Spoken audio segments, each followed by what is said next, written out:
So good morning guys, another vlog, another day. Ngayon na lang kami uli nagbalik sa pagbablog. Sobrang na-busy.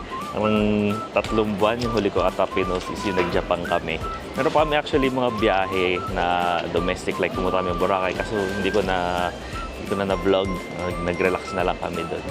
So today, something new. Kung pinanood nyo yung dati naming vlog is parang kinidnap namin si Mama. So, kasama namin yung si Mama. Saan ba sila? Ito po, nakapila kami sa travel tax. Tapos, ang kinidnap naman namin ngayon si Ante. So, di niya alam na pupunta kami ngayon sa Singapore. Ang alam niya is pupunta lang kami ng Cebu. May kwento nga yan kasi wala siyang passport. So, kumuha siya ng passport. Sinurprise namin ng... Actually, ano ba ngayon? July 19. So, exactly ngayon yung birthday niya. So, surprise namin sa kanya na babiyahe siya. Pero ang alam niya, Cebu. Medyo nalungkot nga kasi kumuha siya passport tapos Cebu lang. So, ayun, pupunta kami ng Singapore. It's almost 4:30. Sobrang lakas ng ulan. May bagyo ata. Hindi ko na na-vlog yung pagpunta namin dito dahil sobrang lakas talaga ng ulan. Dito na lang sa loob ang simula. So, ayun. Sige, may video ako mamaya. Tinatin ko ni reaction niya. Ayun, so ako nga pala si Mikey doon sa mga bago sa aming channel at doon, mga kayasawa, siya na nagbayad ng travel tax. So, ang game plan namin ni Abby is not sure kung sasabihin na namin ngayon kasi sa likod, doon, sa pila namin, nakasulat na kung saan kami pupunta. So, malalaman din niya. Ewan ko kung mapapansin niya. Pero, tingnan namin how it goes. Ayun, so something new sa travel tax natin dito sa Pilipinas. Hindi na nila hinahawakan ng ating passport. Kasi yung issue na yung may napupunit. So, para iwas na mapagbintangan yung mga tao sa mga employee dito sa airport, hindi na nila hinahawakan. So, ipapakita mo na lang sa harap nila yung passport mo na nakabukas. Ngayon, dahil sa may nangyaring incident na napunit yung isang page ng passport. Ganyan na naging solusyon. Lahat, maabala. So, ayan. Si Abe, si Mama. Mama, ang biyahe na naman tayo ulit. Tsaka si Ante. Si Ante. Kami 4 ang babiyahe ngayon.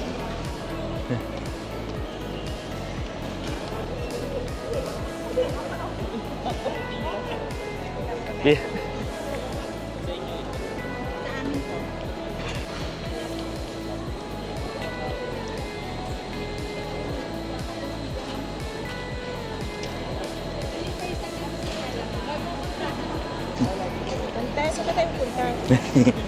May boarding pass. May boarding pass kay Ante.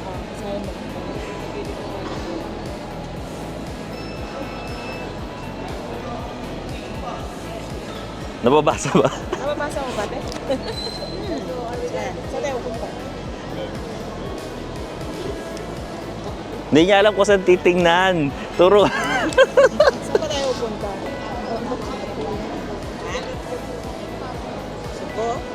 Cebu.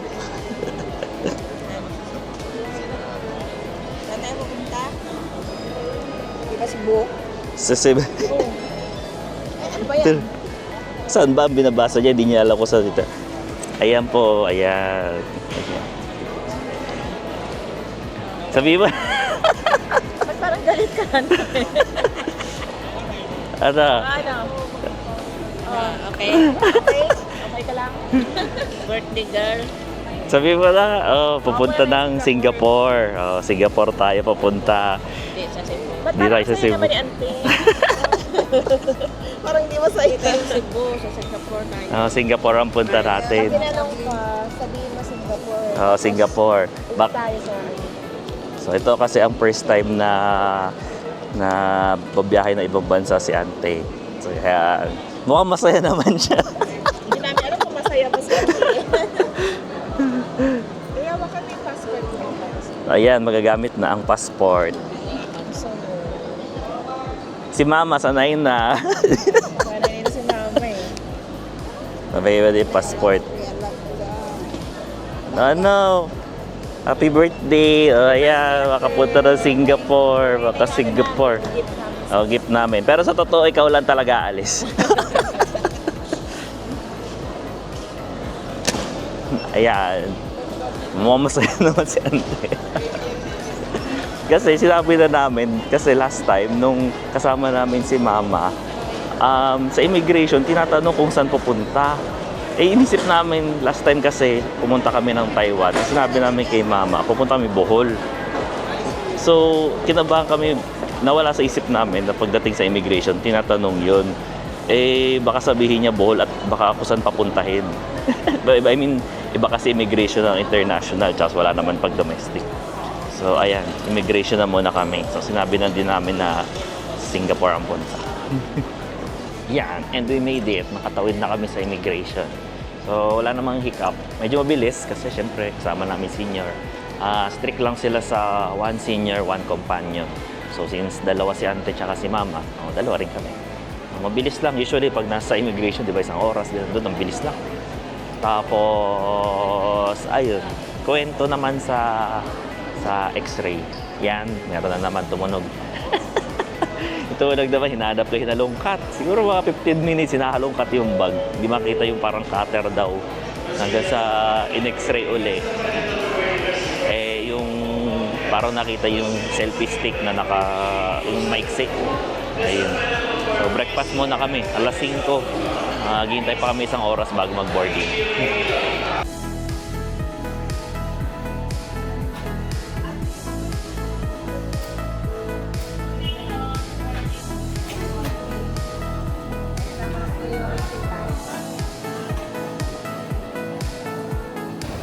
And we're going to board na. Naantok pa ako actually. So matutulog muna ako sa biyahe. 3 hours and 50 minutes. Then Singapore na. Then, gusto ko na lang ulit pag na. Check! And we're here na. Singapore. Ante!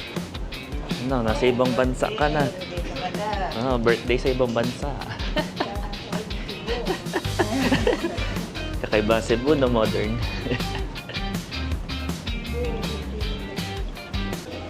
So, nakuha na namin aming bag. Yan, isang check-in na aming yellow na madaling makitang bag. Tapos, ang oras na is 11:30. Delayed yung flight. Pupunta muna kami sa Jewel. Yung sa mga main attraction dito. Tsaka ano kami ng kakainan. Okay, customs muna.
So, yun na, yung Jewel sa isa sa mga attraction dito sa airport pa lang.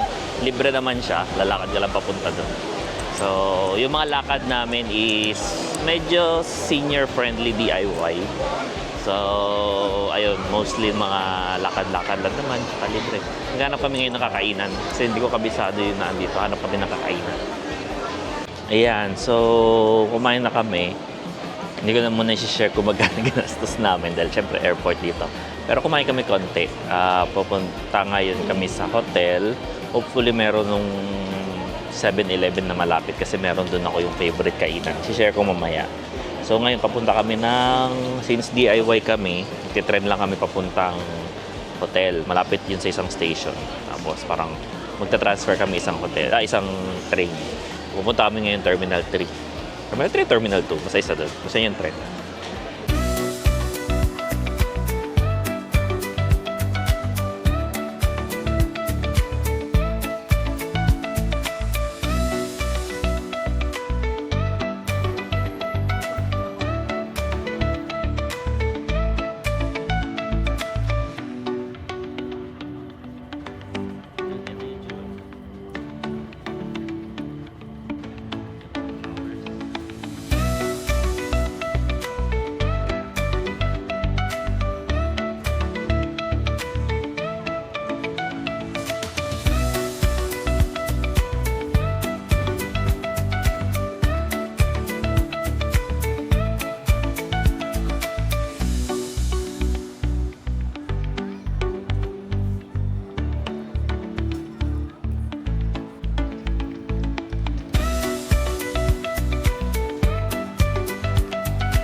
So nakapasok na kami sa train station. Bale dito sa Singapore, basta meron ka nung GCash card or credit card, hindi mo na kailangan bumili ng separate na card para sa public transport. So for example, sa Hong Kong may Octopus card, tapos sa Taiwan, ano yung sa Taiwan?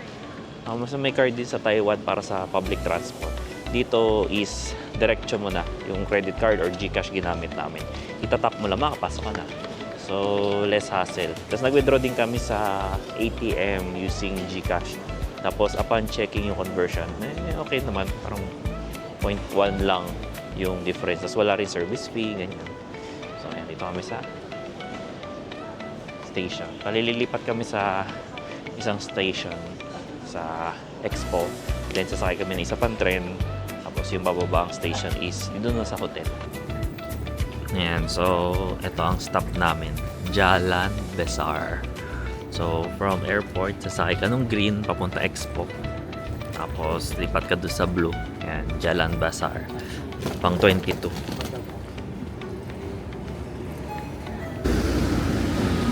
Ayan, nasa labas na kami.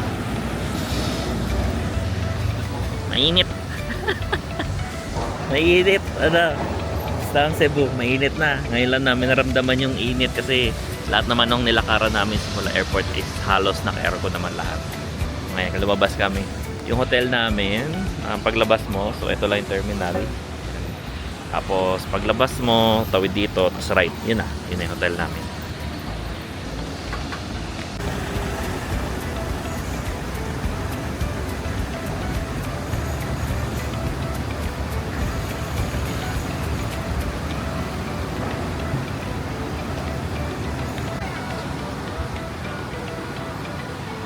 Pwede na tumawid. Pwede na tumawid siguro. Ano? Ito.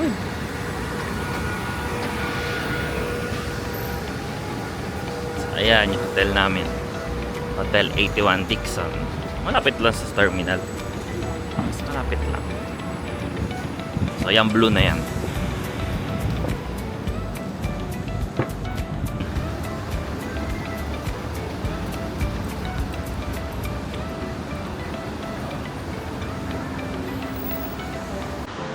And we're out. So, 4 o'clock na. Tirik na tirik yung araw. Ang init ng araw. Pero pag nasa silong naman, hindi naman siya ganun mainit. Itinerary for today is naglalakad kami ngayon papunta sa Our Lady of Lourdes Church. Ito lang siya. Ito. Ayan. Kasi nga birthday ni Ante. So, dadasal konti muna.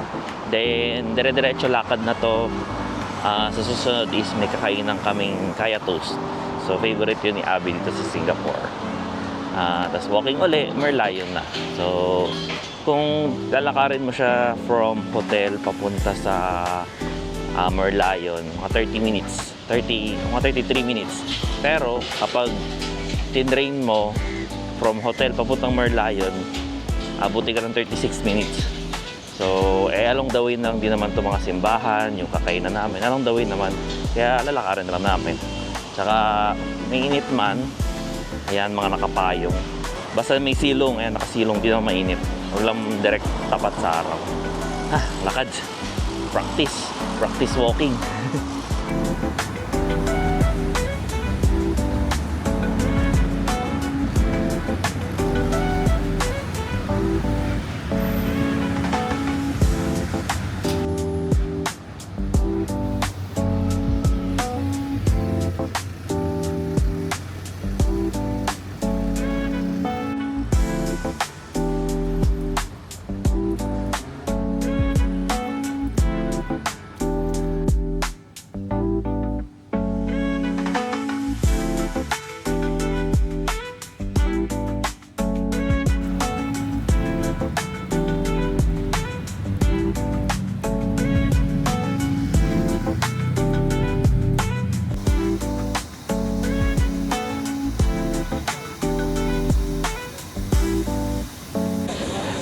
Mainit, electric fan. So, dito pala, so yun, doon kami galing sa likod, lakad. Tapos, ito na rin pala yung ayan, Bugis Street. Yan, last time pumunta ako dyan, yun yata yung mga bilihan ng mga pasalubong. Tapos yung gusto kainan ni Abby, dito lang sa tapat sa loob ng mall. Nalimutan ko kung ano yung pangalan. So, vlog. Panghiting ko na lang. Sarap naman yun.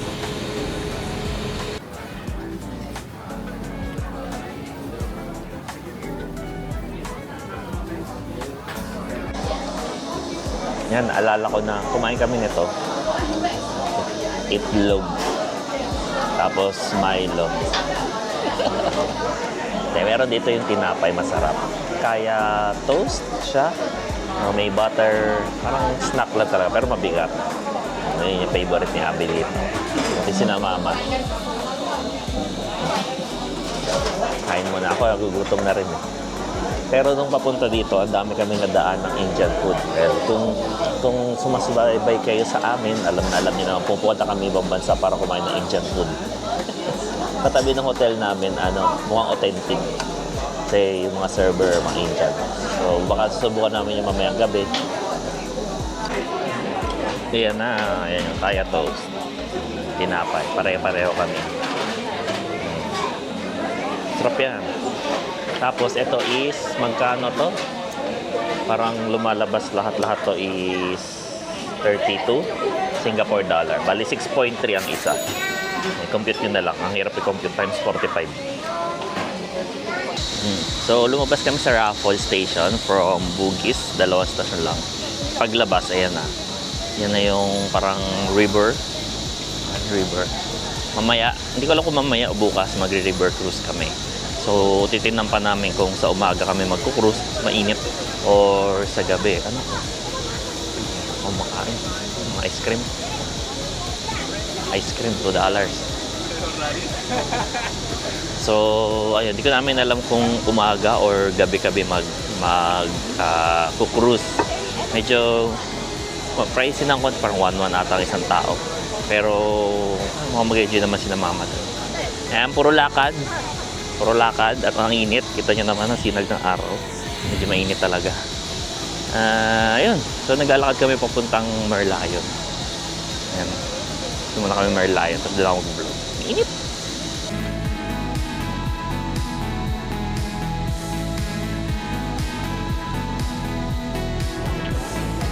Hindi ko alam kung kita merong yung parachute. Ako matuldok-tuldok na lang. Kaya yun. Yung paparachute, dami. Ayan tao yan. Tapos ayun na yung Marina Bay Sands, nasa likod na ng puno. Kaya pala kanina nakatingin ako, mga nakatingala. Ako din nasa taas yung building ba? Yung pala meron nagpaparachute. Daming tao. Yung meron. Parang ilang beses ko pumunta dito. Ngayon lang ako nakita ganito kadami. O dahil weekend, Saturday kasi ngayon eh. So sobrang daming tao. Ito nyo naman, punong-puno. Merlion. Oh, grabe. Ngayon ko lang na-encounter ganyan kasi meron sila nung parang military exercise. Ako po, military. Kita nyo. Ando sa dagat. Dito, ayan, may mga bilog na nagdadala. Kanina doon, may parang bangka din. Parang militar ata yan. Tapos, kanina yung nadaanan niya, may mga pulis na, siguro show, I don't know. Tapos, ayun. Hindi na tayo makakruise kasi dito kami sa tapat ng cruise river yan. Pero temporarily unavailable dahil nga may parang sinusundan sila. Ganun. So, hindi ko alam kung paano kayo makaka-picture. Natin yan naman. Punong-puno. Paano kayo pipicture niya? So, ang plano na lang namin siguro, hihintayin na lang namin na matapos siguro para medyo lumuwag-luwag. Mainit, pero medyo hangin-hangin naman, tsaka silong. Kaya okay lang. Anong oras na ba? 6 o'clock. 6 o'clock, maliwanag pa. Yung nagdilim dito mga alas 8. Ayun, hanap ako na magpapwestuhan.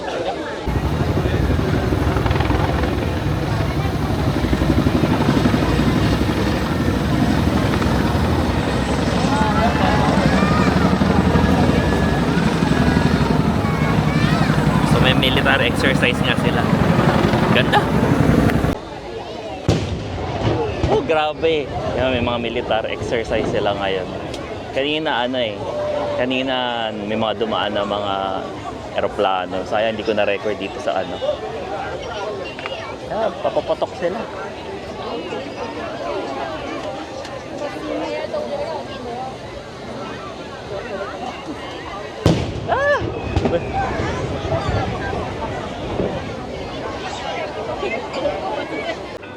So, ayun, meron nga silang military exercise something. Mas tinignan namin sa Google, sa Monday ang start. So, parang practice dito, yung mga dumadaan na aeroplano, helicopter. Tapos kanina ako naririnig, lakas, yung parang kanyon ng mga barko nila. Eh, halos katabi lang namin. Lakas sa kabingi. Ang daig pa ang New Year eh. So, ngayon, hindi ko alam kung mabavlog ko pa yung place. Kasi tingnan mo, puro tao. Kung paano nyo naman ma-appreciate yung lugar. Doon, puro tao yan. So maglalakad kami hanggang dun sa parang DNA Bridge. Yan, nalakarin na lang namin. Tapos hanggang doon kami pupunta sa Marina Bay Sands. Then from there kami magde-decide kung ano yung gagawin namin. Ano katulad yan? Mag-vlog pa ba ako yan? Puro tao lang. Comparado con otras cervezas que lanche.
So, to ang Helix Bridge. Yan, mukhang DNA. Ikot. Yan. So, dito medyo konti na lang ang tao. Pero ang dami pa rin nagpipicture. Nakataas ang cellphone. Ang ganda pa din.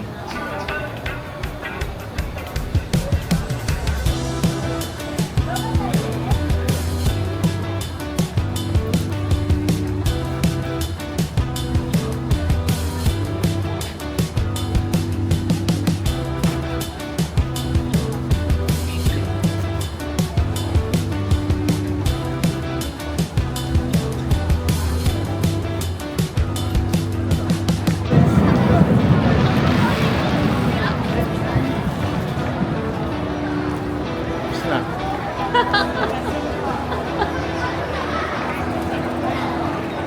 So that's it lang muna for today. At medyo pagod na kami, puro lakad. Mga picture lang naman sila. So dito kami sa Shoppers sa Marina Bay Sands. Ata ito. Yan, papalamig lang dito dahil ang init niya sa labas. Then siguro sasakay na rin kami ng MRT from here pabalik sa hotel. Tapos ayun, hanap na makakain na siguro doon ng biryani. Indian food yung katabi namin. So, let's see. Tomorrow ata sa garden kami, pero hindi ko pa sure yung schedule. Hindi na ata kami makapag-cruise kasi sarado nga. Or baka sa umaga, hindi ko sure. So, that's it muna for today. So, kung medyo nag-enjoy naman kayo, don't forget to follow, like, share, subscribe, etc. Hanggang sa susunod ulit.